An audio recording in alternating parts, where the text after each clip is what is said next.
Just imagine करें ना कि जो खाना पीना मतलब खाने के लायक भी नहीं है, जो हम ये आर्टिफिशियल चीज़ें खा रहे हैं, जिसमें कभी कभी आप जब जूस के पीछे या कुछ या नूडल्स के पीछे आप ज़रा उसके इंग्रेडिएंट्स पढ़ेंगे ना कि उसमें क्या क्या मसाले डाले हैं, आप शॉक हो जाएंगे कि इसके एडवर्टाइजमेंट में क्या बोला होता है और पीछे लेबल पे क्या लिखा होता है। You will be shocked. और ये सिर्फ वजह क्या है कि हमारे प्राइसेस कितने बढ़ गए इसके, क्योंकि डिमांड क्या है ना, हम जो देख रहे हैं उसका जो टेस्ट यम्मी यम्मी कर रहा है कि यम्मी यम्मी, उसमें हकीकत में क्या है, उसमें कुछ नहीं है। पॉइजन है, जहर है, भरा हुआ है, हमारी अंतड़ियों को जला के राख कर दिया। कोई वो मैं उसकी वीडियो देख रहा था ना, अपने व्लॉगर है, फूड मुकबैंग वाला, अब मैं नाम भूल गया, शिवन क्या है, बहुत फेवरेट है मेरा। वो बातें भी करता है और खाने के रिव्यूज़ भी देता है। तो वो बोल रहा था कि जो नॉर्मल मतलब बॉयलर्स चिकन है, वो उसमें ज़ीरो प्रोटीन है, zero protein, like I mean nothing is there. लेकिन लोग क्या कर रहे हैं, बॉयलर पे बॉयलर करने जा रहे हैं। मैं खुद इसका शिकार हूँ। मैं इसलिए ये मुर्गियाँ पाली हैं, देसी मुर्गियाँ, देसी अंडे देके देसी मुर्गियाँ खाई। मेरा मेरा तो पहला स्टमक एक्सेप्ट नहीं कर रहा था, मेरा पेट ख़राब हो जाता। मैंने कहा यार ये क्या चक्कर चल रहा है, क्योंकि हमने इतना टाइम अपनी बॉडी को उस गंदी चीज़ पे लगाया हुआ है।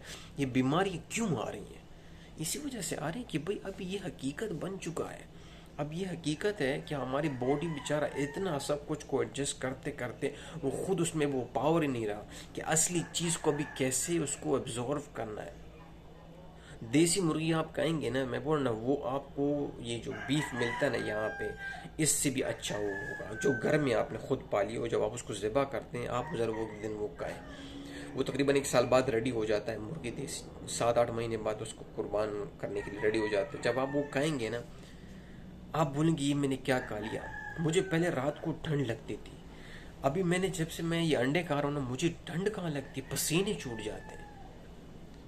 हालांकि मैं ऐसा आदमी हूँ ना, कभी कभी मैं 7-8 अंडे ये बॉयलर्स के मैं रगड़ जाता था रात को सोने से पहले। मतलब ये मेरा एक शौक है किस्म का। कुछ नहीं होता, ठंड लगती थी। मैं 3 अंडे खाया, देसी नेटिव अंडे, मेरे पसीने लगे, मैं कितनी बार पानी पिया। ये होती है जो असली चीज़। हकीकत में हमें जो 2 नंबर चीज़ें हैं वो एक देखे ना, पहले अगर सस्ता होता था क्या होता था कि जो असली चीज़ होती थी वो महंगी होती थी। असली शहद, असली बटर जो है, असली जो दूध है देसी, जिसमें हम फार्म में जाते थे, फार्म में हमारे सामने दूध निकालते थे, उसकी वैल्यू ज़्यादा थी।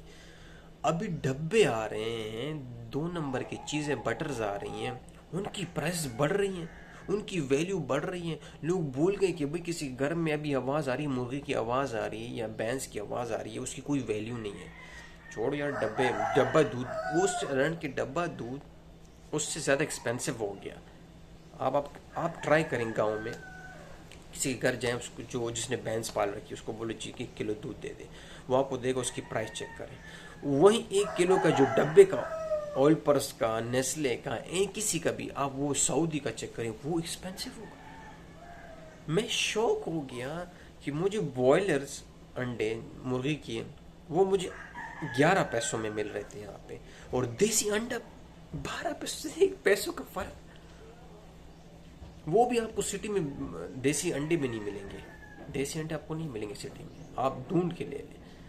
सब बोलेंगे, आप उसको देसी अंडे बोलेंगे ना कि भाई, मैं एक दिन एक आदमी को यहाँ पे भी बोला कि आप मुझसे देसी मुर्गी के 900 पैसों में लेंगे, क्योंकि मेरा अपने मुर्गी अंडे दे रही थी। तो मैंने कहा ले लो 9 पैसों में। उसने बोला कोई फ़ायदा नहीं, कोई ले नहीं रहा, कोई नहीं ले रहा। वो बोलेगा, वो बोल रहा है कि भाई इस अंडे से अच्छा है कि मैं अपना बॉयलर्स अंडे ले, क्योंकि सारे सुबह बच्चे आते हैं यही अंडे लेके जाते हैं, घर वाले उसको बोलते हैं अंडे ले आओ, उसने पूरी ज़िंदगी यही अंडे देखे हैं, तो वो उसको बोलता मैं नहीं, हमें सफ़ेद वाला अंडा चाहिए, ये ब्राउन वाला अंडा नहीं चाहिए। ये मैं बोल ना, गेम जो गेम होती है ना हमारे साथ खेली गई है ना, ये तब तक हम इसको फील नहीं करेंगे ना जब तक हम खुद इस चीज़ में, वो कहते हैं, अप्लाई नहीं करेंगे। मैं बोल ना, इस दर्द का मुझे कब एहसास हुआ कि जब मैंने ये चीज़ें कहा के मेरे, मैं बोल ना, मेरे में जो बीमारियाँ थी ना वो डबल पे ट्रिपल हो जाती थी। मतलब इनके तो साइड इफ़ेक्ट्स हैं ही हैं, ये जो बॉयलर्स और जो जो जंक फूड है ना, इसके तो साइड इफ़ेक्ट्स हैं ही हैं, लेकिन साथ में ये आपको एक मरीज़ बना देती है। मैं बोल ना, मैं पहले 6 घंटे वॉक करता था, 7 घंटे में वॉक करता था, सिर्फ दूध का गिलास पी के, ओरिजिनल दूध का गिलास पी के। अभी मुझसे 10-15 मिनट वॉक नहीं की जाती, मैं बीमार हो जाता, मेरी नज़र, मेरा भी नाक बंद है। इसने हमें इतना डैमेज किया, फिर बोलते कैंसर कहाँ से आया, ये हेपेटाइटिस बी कहाँ से आ रहे हैं। पहले तो हमारे ज़माने में बीमारी नहीं होती थी भाई। पहले के ज़माने में तुमने अपने खाने पे देखा था अपना फूड कैसे कंज्यूम करते थे, उसमें कोई टेस्ट नहीं होता था, लेकिन यकीन करें वो जितना हेल्थी फूड होता था आप इमेजिन नहीं कर सकते। आज आप उसको टेस्टी बना सकते हैं, लेकिन कम से कम मेरे भाई कुछ तो ध्यान रखो ना कि भाई मैंने खुद भी कुछ उगाना। अगर चलो फॉर एग्जांपल हमारे गांव में यही सिस्टम था कि हर घर में मुर्गियां होती थी, हर घर में किसी न किसी घर में भैंसें होती थी, तो वो मार्केट में ये चीज़ें तो कम से कम नहीं लेता था। मुझे आज भी याद है, हमारे गांव में सामने उसकी भैंसें उसने घर में रखी हुई थी, और उधर जो दूसरा एक दुकानदार था जिसका एक दुकान था, वो हमेशा दही और दूध उससे लेता था और अपनी दुकान में बेचता था। वो बोलते मुझे उस गांव का नहीं चाहिए, मुझे अपने गांव में मिल रहा है, मैं अपने गांव वाले से दूध क्यों ना लूँ और इधर ही भेजूँ। हम लोग उसके घर में, क्योंकि उसकी सारी बात, उसका फैमिली थी उधर, वो डिस्टर्ब होता था, तो उसने दुकान वाले को बेच के ख़त्म, स्टोरी फिनिश। हम लोग दुकानदार से ले लेते थे, अंडे भी लेते थे, दही भी लेते थे, दूध भी लेते थे, क्या टेस्ट होता था। ये सिस्टम कहाँ गया अभी, किसी को परवाह ही नहीं। नहीं भाई, वो अंतड़ियाँ डैमेज हो गई यार। वो मैं जब घर में उगाया, जब मैंने खुद उसको अप्लाई किया, जब मैंने ऑनियन उगाई घर में, मैंने वो प्याज खाया बगैर किसी केमिकल की यूज़ की, वो कुदरत का निज़ाम, बारिश के साथ वो जो उगा, उसके जो ग्रीन पत्ते पहले मैंने खाए, मैं क्या मुंह में वो टेस्ट लगा, क्या वो ज़माने याद दिला दिए उसने मुझे। वो टमाटर, वो प्याज, वो चिली, क्या है यार, क्या है। 2-3 दिन के अंदर दूध जो है ना, 1-2-3 दिन के अंदर वो ऐसे एक्सपायर हो जाता था ऐसे।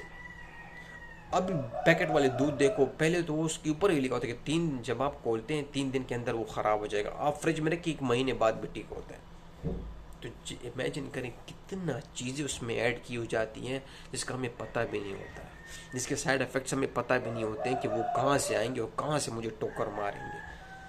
तो ये बीमारियाँ ऐसे नहीं आई, ये चीज़ें ऐसे नहीं आई मेरी जान। इसके पीछे राज है, इसके पीछे हमारी कोशिशें। हमने पूरी ज़िंदगी आर्टिफिशियल चीज़ें खाई, अभी उसकी प्राइस भी बढ़ रही हैं। खाने का कंज्यूमर्स बहुत ज़्यादा हैं, वो कंपनियाँ बोलो नहीं भाई, रास्ते में अगर कचरा भी मिले ना प्लास्टिक, उसका भी बैन छो अंडा बना दे और अंडा बेच दें लोगों को, क्योंकि हमें लोग पैसे दे रहे हैं तो क्यों ना दे दे, उन लोगों को तो फील नहीं होगा।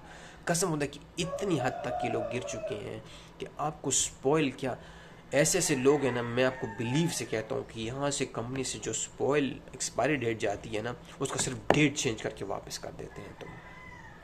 और लोग खाए जा रहे हैं क्योंकि मजबूरी है भाई, हमने खाना है, हमने ये चीज़ें खानी है, नहीं तो मर जाएंगे। अब ये नहीं सोचना कि भाई मेरे पास इतना स्पेस, इतना टाइम है, कुछ मैं उगाऊँ, कुछ करूँ मैं यार, क्योंकि मेरा भी हक अदा करना, मेरा भी हक है ना। अगर फॉर एग्जाम्पल मैं यूट्यूब पे कुछ डाल रहा हूँ या मैं घर में कुछ कर रहा हूँ, तो मेरा भी हक है इस नेचर को कुछ वापस करना। नहीं ये चीज़ें नहीं है, कोई नहीं कर रही, तो ये होगा भाई, तपड़ पड़ेगी हमें बड़ी ज़ोर की। और जो अभी चल रहा है ना मेरी जान, इसमें ये चीज़ें साफ हो गई है कि हमारे साथ कुछ ना कुछ होगा।